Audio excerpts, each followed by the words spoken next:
future. Get ready for the ride. We're going down to hell tonight, so strap yourself inside. There's a glaring contradiction in your world that's made of glass. Something small can shatter it and nail you to the past. The road beneath your wheels, the madness that you feel. Oh, you will pay with your life. Welcome to the Metal Voice, again on the show, the guru of metal, the encyclopedia of metal, the one, the only, Mr. Martin Popoff. Martin, how you doing today?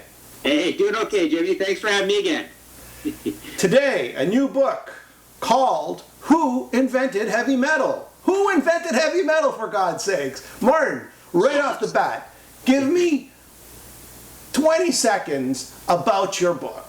Okay, so this book charts metal from the very beginning of time right up until 1971, which I've sort of deemed the invention point for metal. So along the way, we get some stuff from ancient history, a little bit of blues, a little bit of 50s, a little more 60s. It gets a little more intense in the late 60s. Where we get into your Blue Cheers and Iggy and the Stooges, and then MC5, and then there's sort of a showdown between Black Sabbath and Deep Purple, and it turns out that Black Sabbath invented heavy metal, as if we didn't know. There you go. There you go. We're done. We're done. Call it. Cut. This is a huge book. This is something you would find in the library. This is a chronological evolution of, I don't know, rock to metal, we could say. But it goes even further than that. We're talking about BC here. We're talking about the Romans and the Greeks and the Vikings. We're talking about the roots of metal come from the wars of our past. Can you talk about that? Yeah, there's a little bit of that in there. I mean, we start the book at 1250 BC, I believe, with the horns of Jericho. You know, the fable about knocking down the walls with music.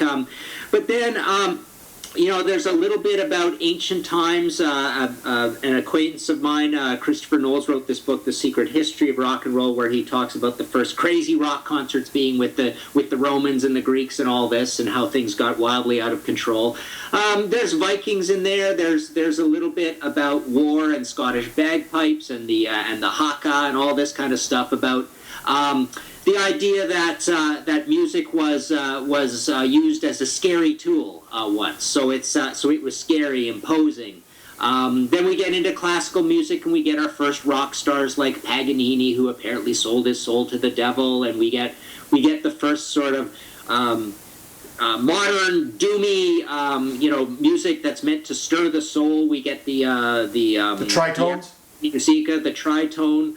So you start hearing, Holst, Bringer of War, and all this kind of stuff. So you start getting scary, imposing music that has this big doomy quality. Of course, there's no blues or anything like that yet, and in a sense, this earlier music is actually more heavy metal than the blues, as we will sort of tie together as we get to the big British behemoths with Deep Purple, Black Sabbath, Uriah Heep, Atomic Rooster, all that kind of stuff. But there's also some flukes, right, that paved the way for heavy metal. For example, or I wouldn't say flukes, but mishaps. The distortion pedal, for example.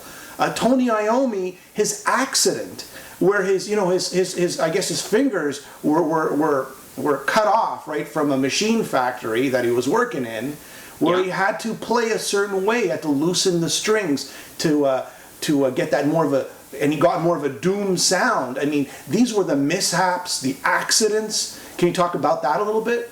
Yeah, to put a finer point on it, the distortion pedal itself isn't an accident, but it comes from accidents where throughout the book you'll see, and off the top of my head I don't have them straight right now, but there's 3 or 4 instances where amplifiers fell off a truck, fell off a roof.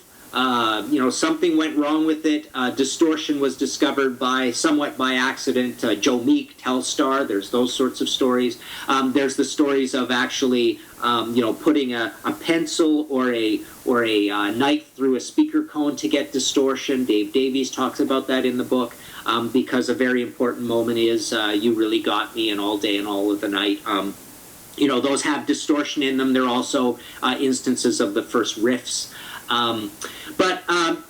So there is an accident thing, but there's also trying to get the sound that came from the accident, and that's where you get the first distortion pedals with I believe it's the Ventures and Busy Bee, and sort of it starts coming in with surf music. But before that, you even get trying to solve the idea of how can we get the guitar heard a little more, and people talk about how the term rhythm guitar comes from the idea that the only way the guitar could be heard in horn and drums ensembles back in the 30s and 40s is by going chukka chukka chukka and being rhythm, because you couldn't hear lead playing or breaking up the notes on acoustic. So you get Les Paul and Fender and these companies coming up trying to say, well, how can we electrify the guitar? And Charlie Christian is cited as an early, one of the first guitar heroes, because he's one of the first guys we were able to hear. And then so as electrification comes along, eventually you get the birth of rock and roll as well. Another huge building block is the vocal style, right? You talked about Little Richard, of his aggressive, his falsetto, his screaming, his tone. I mean, that brought us, let's say, Ian Gillan, vocal, the way that, he phrases and the way he sings, or even Robert Plant, even before Ian Gillan. Number one extremity is extremity in guitar, but vocals, you're right. I mean, it comes along, we start hearing guys going a little crazy, screaming. Jerry Lee Lewis as well. I mean, this is piano-based music. Elvis, a lot of it is maybe even acoustic guitar-based music. But you hear guys starting to put a little more inflection and sexuality in their vocals and whatnot. And then it goes through the Beatles. Like, there's so many Beatles references throughout this book, because the Beatles in some of their earlier songs, Twist and Shout, for example. I mean, there is a lot of screaming going on, and it's almost like a new, more powerful kind of screaming. Although it's not that much more powerful or new over like a James Brown or a Little Richard. But then yes, you get into guys like Robert Plant, and I actually Led Zeppelin has a lot of places where we touch down on that band throughout the book. But one of the big things that perhaps should be focused on even more than how much heavy metal is on these Led Zeppelin albums, which I argue throughout, not much, and it's not very adventurous when we do get heavy metal out of Led Zeppelin. That's why, I do focus on Black Sabbath and Deep Purple. But, we should focus more on the fact that Robert Plant is probably your first quintessential heavy metal singer. And he's a high singer. He's not even really a falsetto singer. Falsetto is something Ian Gillan used to go high, and frankly, I don't even like it that much. But Ian Gillan has a new thing that goes on top of Robert Plant, which is kind of a new savagery to his singing. That's a good way to say it. To his singing, like it's like drunkenness to his singing. Well, I wouldn't say drunkenness. Yeah. Well, later on, it was a big part of his singing. But it's another reason why there's so much Black Sabbath in this book, and ultimately Black Sabbath is the answer. But there's very little talking about Ozzy in this book, because I don't really put Ozzy, or Bill Ward for that matter, with his drumming style, as two of the guys in Black Sabbath that had a whole heck of a lot to do with heavy metal. Martin, can you please explain to me the structure of this book so the audience out there knows what kind of book they're getting?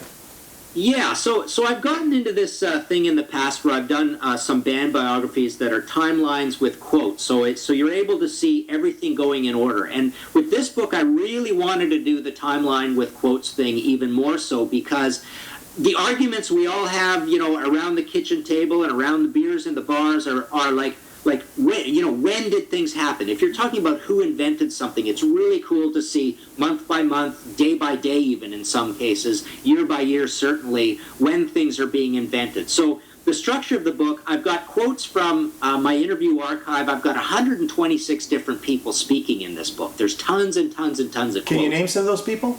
Oh, yeah. I mean, everybody from, a couple of Blue Cheer people to 3 or 4 Stooges to 3 or 4 MC5 people to everybody in Black Sabbath, almost everybody in Deep Purple, people from Cream, John Mayall, Paul Rogers, all along, tons and tons of, Uriah Heep people. The managers, the promoters, the critics, the people, the historians, it's just everyone. I kept turning the pages. It's just everyone from the music industry as we know it. So what I wanted to do with this book is put in everybody that everybody ever talks about as part of this argument. I wanted to be completely, I didn't want anybody to say, oh, you left these guys out. Everybody gets their due, and there's lots and lots of long quotes. Like I say, I mean, it's 120,000 words of this just going, all completely in perfect chronological order where you see the invention. And then, I'm recapping at the end of every decade and year, actually, when I get up to 67, 68, 69, 70, 71.